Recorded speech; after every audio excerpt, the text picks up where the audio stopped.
This is One on One.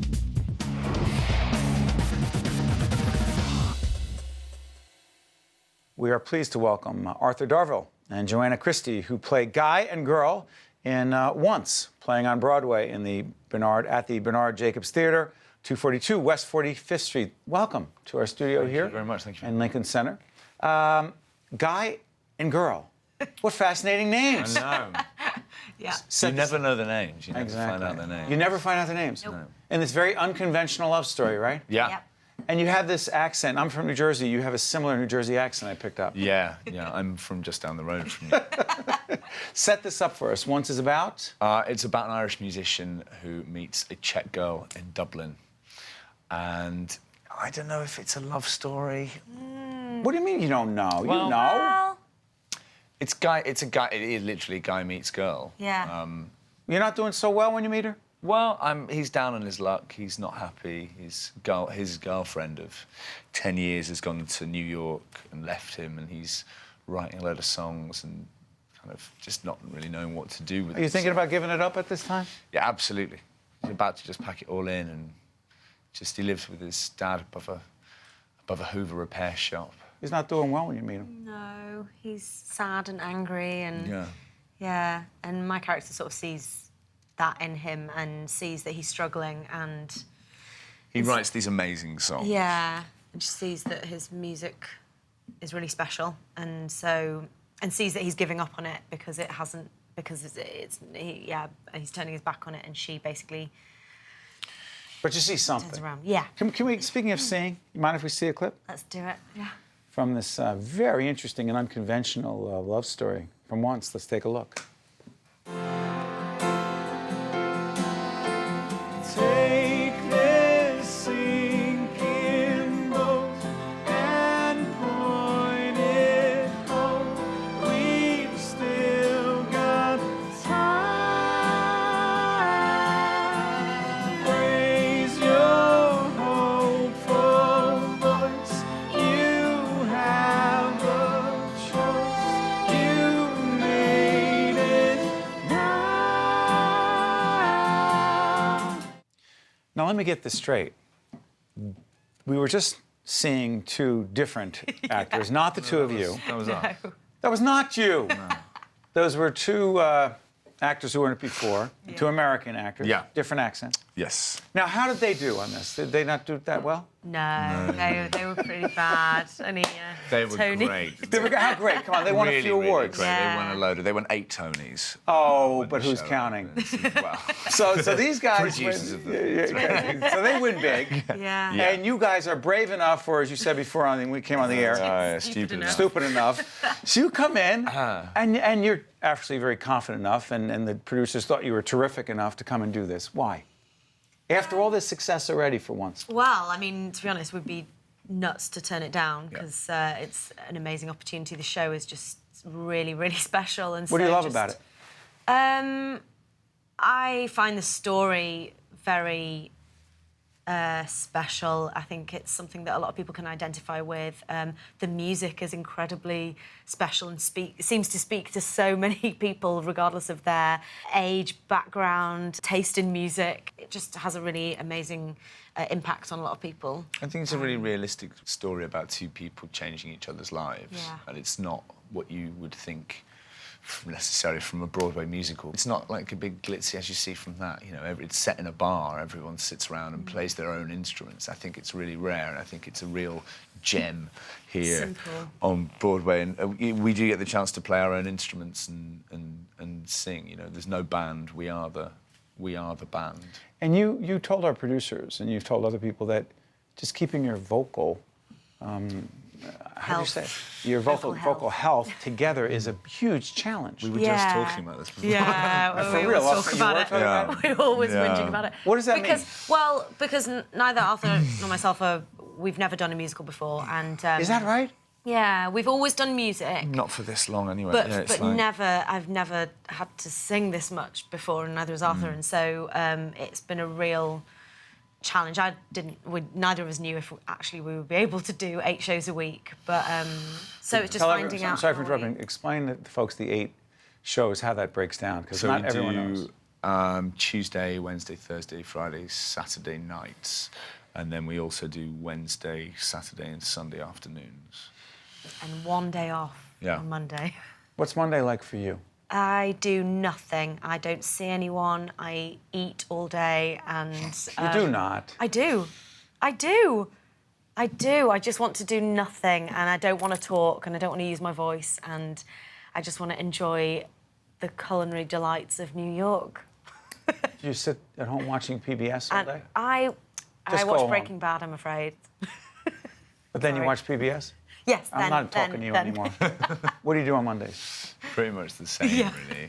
I love New York, so What do you love about this place? I think I'm going to get all serious on it now. I think That's there's okay. a real. We're a serious show. I think there's a real. I think culture is really accessible here. I think you find live music everywhere, and I think you find art everywhere, and I think you find people doing things and making things because they love doing things and making things. I think it's a great city full of really talented, interesting people. It's interesting, when you look outside this window, you see cars going by and people walking by, and you forget that sometimes. Yeah. There's a lot of, and by the way, this is just Manhattan. There are four other fabulous Yeah, And places. I get down Brooklyn, to, I love Bronx, Brooklyn as well. I go down Yeah. to Brooklyn a lot, and I don't know the history. When I first came to New York, I just felt like I was walking through a movie because all my favourite films have been, most of them are set here. So that's kind of difficult to, Yeah. You're here going, this is actually real. So, but you're here not visiting. You are here doing this extraordinary play. The fact that so many people come to see you, to come to see this play, describe what it's like to have the kind of reaction that you get. It's amazing.